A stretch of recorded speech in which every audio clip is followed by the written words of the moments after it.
The happiness equation: freedom versus money. In the small Danish town of Billund, home to Lego's headquarters, something remarkable happens every year.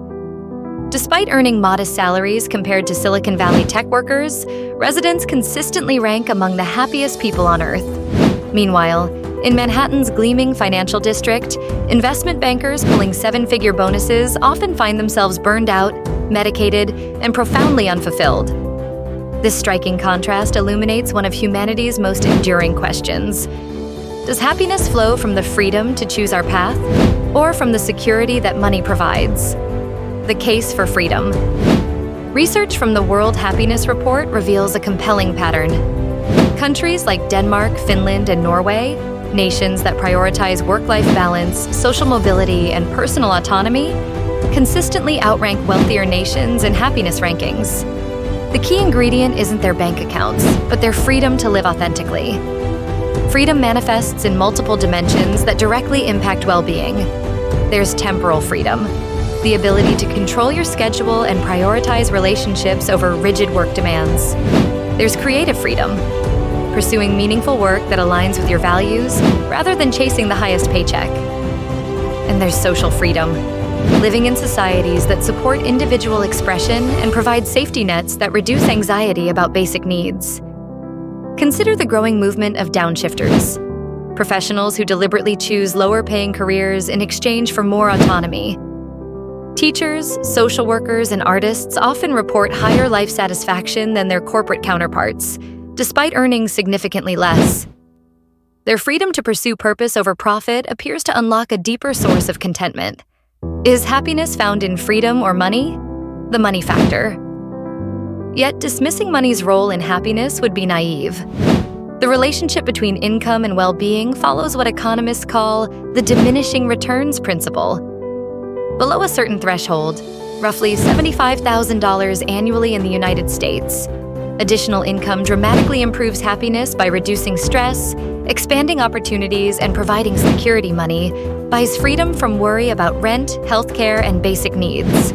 Beyond survival, money can purchase experiences, education, and time are all proven happiness boosters. Wealthy individuals can travel, explore new cultures, invest in personal development, and even buy back their time by outsourcing unpleasant tasks.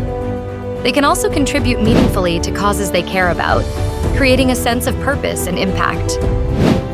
The wealthy nations of Switzerland and Luxembourg, despite their notoriously expensive lifestyles, maintain high happiness rankings partly because financial security reduces daily stress and expands life choices.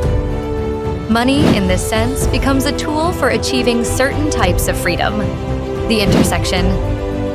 The most compelling evidence suggests happiness emerges not from choosing between freedom and money, but from finding the optimal balance between them. Research by psychologists reveals that the happiest individuals tend to have enough sufficient financial resources to meet their needs and pursue their interests, combined with the autonomy to make meaningful choices about how they spend their time and energy. This explains why lottery winners often return to baseline happiness levels within a few years, while people who achieve financial independence through purposeful work tend to maintain higher satisfaction. The process of earning money through freely chosen, meaningful work creates happiness, while money itself serves more as a facilitator than a destination. Cultural context also matters enormously. In societies with strong social safety nets, the pressure to accumulate wealth for security decreases, allowing people to prioritize freedom earlier in life. In more individualistic societies where healthcare, education, and retirement depend heavily on personal wealth, the money-first approach may be more rational, even if it delays happiness. The verdict. The evidence points to a nuanced truth. Happiness requires both freedom and financial security, but in different proportions at different life stages and in different contexts. The sweet spot appears to be achieving enough financial stability to reduce anxiety about basic needs, then prioritizing the freedom to make authentic choices about work, relationships, and lifestyle. Perhaps the Danish Lego workers in Billund have found this balance, earning enough to live comfortably while maintaining the freedom to prioritize family dinners over overtime, creative problem solving over corporate politics, and community connection over individual accumulation. Their happiness isn't despite their modest wealth, but because they've discovered that true prosperity includes both financial adequacy and the freedom to define success on their own terms.